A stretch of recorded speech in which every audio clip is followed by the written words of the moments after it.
इससे रिलेटेड क्या था कि इंडिया ने जो एनजीओ का जो फंडिंग आ रहा है ना, उसको इंडिया ने उस पॉलिसी को थोड़ा टाइटन किया था। अब उस पॉलिसी में क्या क्या था, क्या क्या पॉइंट्स है, उन सारे पॉइंट्स को मैं यहाँ कवर करा रहा हूँ। दो ही चीज मैं करा सकता हूँ, या तो मैं आपको क्वेश्चंस करा दूं या सिर्फ आपको न्यूज बता दूं। सब चीज को कैसे कवर कराना, इतना टाइम है क्या कि मैं सब इतना कुछ को जितना कवर कर आपने पाऊँ? अभी बताया ना, बस हाँ, इतना इतना sufficient। ठीक है। ये जो थोड़े क्वेश्चंस से मैं करा रहा हूँ ना, इसके थ्रू मैं सब कुछ कवर करा रहा हूँ यहाँ पे। सिर्फ न्यूज बताऊंगा, आप न्यूज पढ़ लेंगे बट आप फिर भूल जाएंगे उस चीज को, याद नहीं रहेगा। इसीलिए मैं एक एक पॉइंट को, अभी ईआईए आया था तो ईआईए पे मैंने सारा पॉइंट्स आपको बताया है, और जो भी आर्टिकल्स वगैरह जो भी हिंदू में आता है, पीआईबी में आता है या बिजनेस स्टैंडर्ड में आता है, उसी के बेसिस पे मैं ये सारे न्यूज कराता हूँ। ठीक है, ओके चलिए। फॉरेन कंट्रीब्यूशन रेगुलेशन एक्ट कब आया था? 2010 में ये आया था।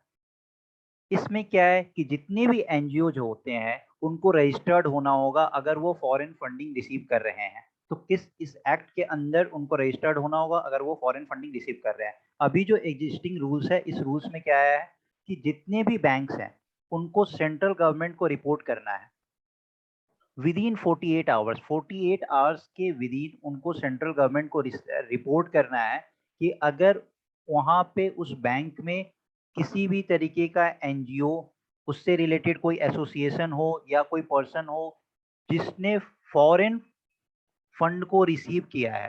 तो फंड कहाँ रिसीव होगा? बैंक अकाउंट में रिसीव होगा। तो विद इन,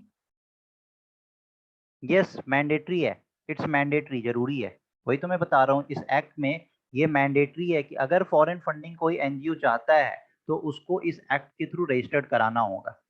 तभी तो गवर्नमेंट उसको चेक कर पाएगी, तभी तो ये पॉलिसी को टाइटन करने का ही तो रूल अभी आया है। इसमें क्या है कि विद इन 48 आवर्स किसी भी तरीके का फॉरेन कंट्रीब्यूशन होगा तो उस बैंक को पहले गवर्नमेंट को इन्फॉर्म करना है। ठीक है। और अभी सितंबर में इसमें कुछ चेंजेस लाए गए थे। सितंबर 2020 में इसमें कुछ चेंजेस लाए थे। उस चेंजेस में पार्लियामेंट ने इस लॉ को, इस एक्ट को फिर से अमेंड किया और उसमें ये मैंडेटरी किया था। मैंडेटरी क्या किया था कि जितने भी एनजीओ जो फॉरेन फंड्स रिसीव कर रहे हैं वो सिर्फ एक डेजिग्नेटेड बैंक में रिसीव करेंगे, और उस बैंक का क्या नाम है? स्टेट बैंक ऑफ इंडिया, जिसका न्यू दिल्ली में ब्रांच है।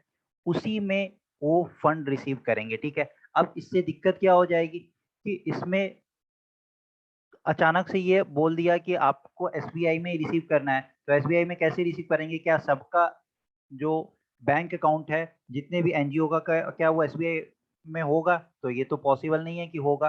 तो उनको एक टाइम लिमिट दिया गया था कि बाई 31 मार्च आप क्या करें, तो आप यहाँ पे अपना अकाउंट ओपन करवा लें। जो भी फॉरेन जो भी फॉरेन डोनेशंस आ रहा है तो उनका फॉरेन डोनेशंस कहाँ आएगा? सिर्फ और सिर्फ स्टेट बैंक ऑफ इंडिया में आएगा। ठीक है।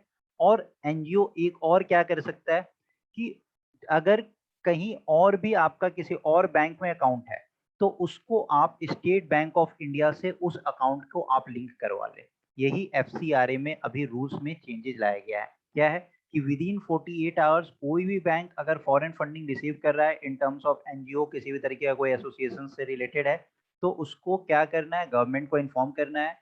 जो भी फॉरेन फंडिंग्स कर रहा है तो वहां पे सारे बैंकों को 48 आवर्स का टाइम लिमिट बताया गया है। जितने भी एनजीओ हों उनको स्टेट बैंक में अपना ब्रांच खोलना है। ठीक है। और वहां से उसको लिंक, अगर स्टेट बैंक में कोई ब्रांच नहीं है तो भाई 31 मार्च वो ब्रांच उसमें अपना अकाउंट खुलवा ले, या फिर किसी और बैंक में अगर आपका अकाउंट है तो उससे आप स्टेट बैंक के अकाउंट को लिंक करवा ले। दिस वाज द रूल्स जिसको अमेंड किया गया है इन 2020। Okay, let's proceed. Okay, sorry sorry, sir इसका तो मैंने आंसर ही नहीं बताया। इसका हाँ, आंसर नन आएगा। चलिए। C sir C. तो it is mandatory for all NGO to be registered under the act to receive foreign funding. Mandatory है तो बिल्कुल सही बात है। It is mandatory for all NGO seeking foreign donation have to open a designated FCRA account at the SBI branch. तो बिल्कुल